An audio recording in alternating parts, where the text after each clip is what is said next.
All right, everybody, I got one thing for you. It is this. What is something that is, I guess, you feel paralyzed with?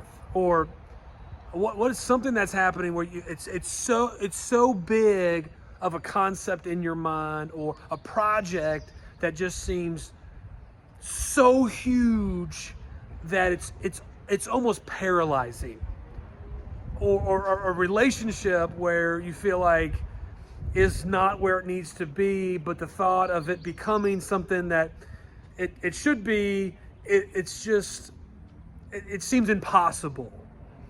Those types of things in our lives, or a goal that we have or had, and we just kind of gave up on because it just seemed overwhelming. And here's what we got to do. See, projects in our minds can be paralyzing, but steps can be motivating. See, action breeds action. And so the thing to do is break it down into smaller, actionable steps. Like if you sit down at a steakhouse and they put a 72-ounce steak in front of you, you're like, there's no way I can eat this. Okay, but if they just cut a little sliver and said, here, just eat this. And they cut another one, you cut another one, and okay, can you eat this? Well, yeah, I can eat that. Okay, you eat that. And the reality of it is, sometimes our goals or our projects or the things we want to accomplish, those may not be the thing that God has for you.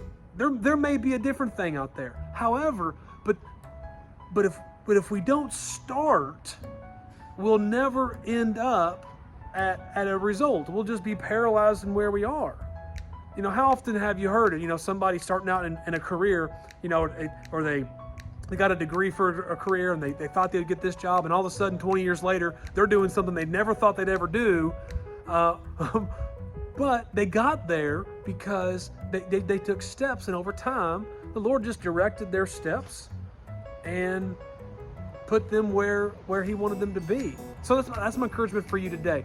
Think of the actionable steps that you can take. Just 1, 2, 3. Make them bite-sized and act on those. See, because projects can be paralyzing, but steps can be motivating. And action breeds action. So what are those steps for you to take today? Do that, and the steps towards where God is ultimately leading you. You don't know where it is, but that's why we walk in faith and we trust Him that He'll bring what He wants to bring in His timing. See y'all.